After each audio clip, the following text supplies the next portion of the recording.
एक भारतीय छात्र का इस तरह से अपमान हुआ है, मगर सुई टपक सन्नाटा, कोई कुछ नहीं कह रहा है। Absolute pin drop silence. मैं आपसे पूछना चाहता हूं क्यों?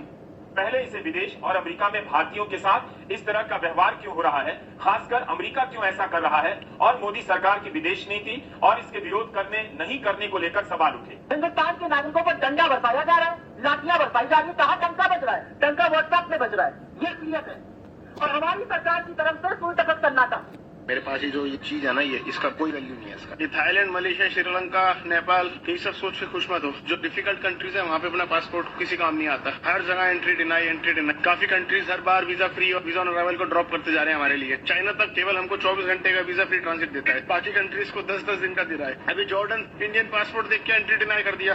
इजिप्ट जैसा कंट्री इन्विटेशन लेटर मांग रहा है। केवल अमिताभ बच्चन और शाहरुख खान के नाम से लोग खुश होते हैं, जब डॉक्यूमेंट पेपर वर्क की बारी आती है तो हमें मना कर दिया जाता है। जो 57 सांसद भारतीय टैक्स पेयर के पैसे पर विदेशों में गए, उन्होंने क्या हासिल किया?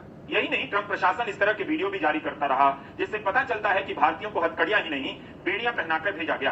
5 से 17 फरवरी के बीच 300 से अधिक भारतीय इसी तरह बेड़ियां और हथकड़ियां पहनाकर भेजे गए। सरकार इसका नैतिक विरोध तक नहीं कर सकी। देखिए किस तरह से एक भारतीय छात्र को, जिसके पास एक वैलिड वीजा था, अमेरिकी इमिग्रेशन अधिकारियों ने जमीन पर लिटाकर उसे हैंडकफ्स लगा दिए, बेड़ियां लगा दी। वो लगातार चिल्ला रहा है, मैं पागल नहीं हूं, मेरे पास वैलिड वीजा है। देखो, यूएस के अंदर 7 या 8 इंडियन एम्बेसीज और काउंसुलेट्स हैं। ये करती क्या है, इनका काम क्या है?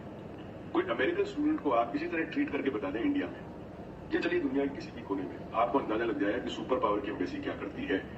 इंडियन एम्बेसीज और काउंसुलेट्स पिछले 5-7 साल में कोई काम नहीं करती, कुछ नहीं, सिर्फ वीजा का काम है, इनका कोई प्रोटेक्शन का काम नहीं है। जो इंडियन एम्बेसी और काउंसुलेट इसीलिए होते हैं कि जब इंडियन आए उधर तो उनको प्रोटेक्ट करें। न्यूयॉर्क में जो दूतावास हैं, जो कॉन्सुलेट्स हैं, भारतीय कॉन्सुलेट्स हैं, जो लाखों करोड़ की जमीन पर बनी हुई है, जिन्हें हजारों डॉलर्स तनख्वाह में मिलती है, ये लोग क्या कर रहे हैं बताइए ना?